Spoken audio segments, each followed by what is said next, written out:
Video ujian praktek pendidikan agama kelas 12 tahun ajaran 2022-2023. Weite Tongtian Xian Yoyite, hanya dengan kebajikan Tian berkenan. Perkenalkan, nama saya Jovandi Todana dari kelas 12 MIA 2 absen 18. Pada video ini saya akan mempresentasikan tentang pentingnya menjaga alam ciptaan berdasarkan perintah Tuhan dalam agama Konghucu dan demi kehidupan manusia.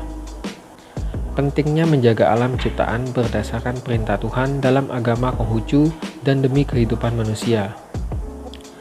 Tak sedikit fenomena alam yang tak biasa pula terjadi beberapa tahun terakhir. Misalnya di beberapa negara yang tiba-tiba mengalami hujan salju, negara-negara Eropa dan Amerika Serikat, serta beberapa negara Asia yang mengalami cuaca dingin yang ekstrim. Di lain sisi, banyak media mengabarkan terkait es di kutub utara yang mulai mencair. Kita pun merasakan akhir-akhir ini udara terasa lebih panas daripada biasanya. Musim hujan dan musim kemarau datang silih berganti dengan kurang teratur. Banjir dan tanah longsor acap kali terjadi dan sudah dianggap biasa. Belum lagi polusi udara yang terasa menyesakkan napas. Banyak upaya yang dilakukan untuk mengatasi persoalan ini.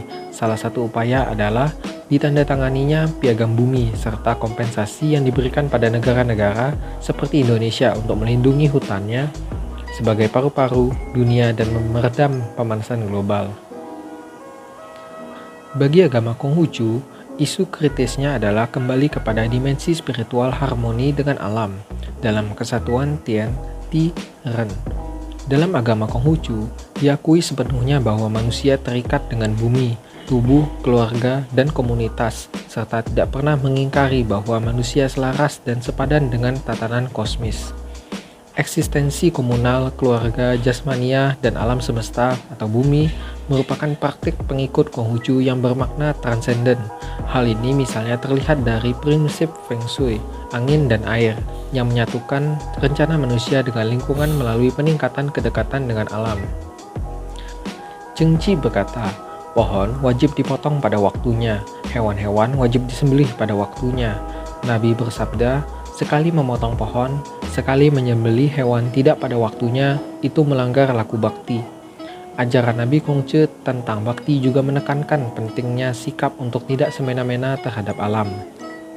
Profesor Tu Weiming, seorang ahli agama Konghucu dari Harvard, mengartikan kekaguman dan ketakziman terhadap alam semesta karena didorong oleh harapan untuk merespon realitas tertinggi yang membuat hidup bermakna dan bertujuan.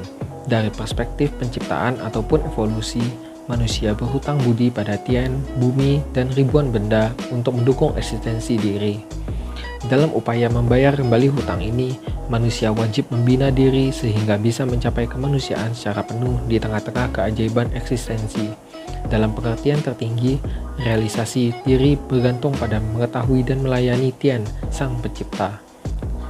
Mutualitas hati dan pikiran manusia dan jalan suci Tian diperantarai oleh pembinaan hubungan yang harmonis dengan alam.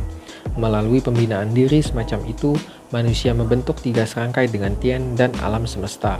Menjadi tiga serangkai merealisasikan secara penuh potensi mereka sebagai makhluk kosmologis ataupun antropologis. Pengertian mengenai mutualitas ini yang dicapai melalui hubungan tiga serangkai, menghalangi pembebanan kehendak manusia pada Tian dan mentransformasi keinginan manusia untuk menaklukkan alam.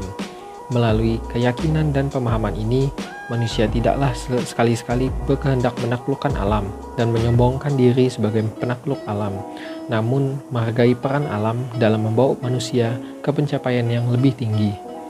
Contoh sederhana misalnya, dalam upaya pendakian gunung tertinggi di dunia, saat mencapai puncak tertinggi, manusia tidak mengklaim dirinya sebagai penakluk gunung tersebut saat menancapkan bendera, tetapi dia bisa menjadi yang tertinggi karena dia didukung oleh gunung tersebut. Sikap seperti ini akan membawa pemanfaatan alam dengan lebih bijaksana dan tidak semena-mena. Pada akhirnya, fenomena alam tidak biasa yang terjadi sekarang adalah akibat ulah manusia yang terlalu sombong menjadi seorang penakluk. Harmoni bukanlah tentang penaklukan, tetapi tentang mutualitas, tentang kesadaran bekerja sama, menghargai dan mempengaruhi secara positif. Marilah kita semua sebagai umat manusia bekerja sama dalam merawat, melindungi, dan menjaga alam ciptaan agar setiap penerus dapat melihat dan merasakan langsung indahnya alam ciptaan Tuhan. Sekian presentasi yang dapat saya sampaikan, semoga bermanfaat. Terima kasih. Baiklah, pada video ini saya akan menunjukkan cara membuat hiasan lampu gantung dari sendok bekas. Alat dan bahan yang diperlukan sangat sederhana. Siapkan lem tembak, obeng, sendok bekas, botol bekas, cutter, gunting, kabel dengan colokan, dan lampu dengan dudukan. Potongan kardus bekas dan penggaris. Langkah pertama, potong botol menjadi 2 bagian. Kita akan menggunakan bagian atas. Selanjutnya, ambil sendok bekas dan patahkan bagian tangkai atau pegangan sendok.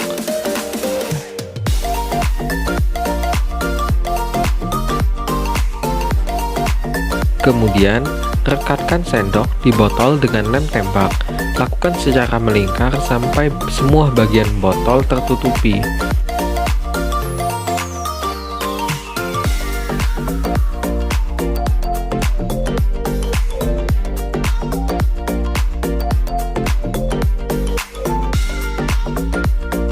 Setelah itu, masukkan kabel dan lampu ke dalam botol. Lalu potong kardus dan bentuk menjadi kotak untuk menutupi bagian kepala botol.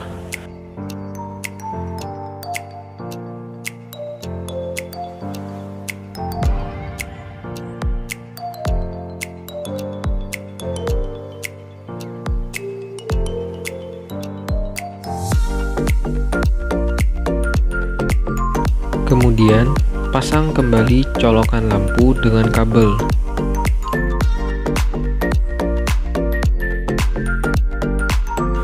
Berikut hasil akhir pembuatan.